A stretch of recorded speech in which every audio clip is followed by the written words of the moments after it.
পবিত্র ঈদুল আজহা সামনে রেখে কুয়েতে জমে উঠেছে কোরবানির পশুর হাট। দেশটির নাগরিকদের পাশাপাশি বিভিন্ন দেশের প্রবাসীরাও কিনতে শুরু করেছেন পছন্দের পশু।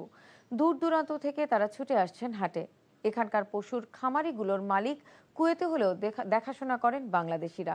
কুয়েতে উটের চেয়ে গরুর দাম তুলনামূলক বেশি। আকার ভেদে একটি ছোট দুম্বা বা ছাগল সর্বনিম্ন 100 কুয়েতি দিনার থেকে শুরু করে 350 দিনার পর্যন্ত বিক্রি হচ্ছে। অন্যদিকে গরুর দাম 350 দিনার থেকে 2000 দিনার পর্যন্ত ঠেকছে।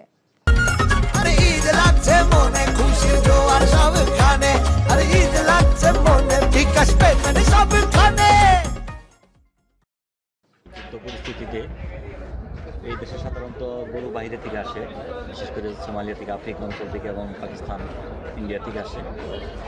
যুদ্ধের কারণে বাইরে থেকে গরুগুলো আসতে পারছে না, যে জন্যে গরুর বাজার অন্য বছরের চেয়ে দাম বেশি।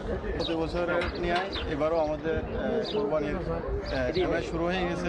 আমরা এসেছি ক্যাবেত নামক জায়গায় গরু কেনার জন্য এসেছি। আমরা এবছর একটু গরুর দাম একটু অন্য দিতে করবো।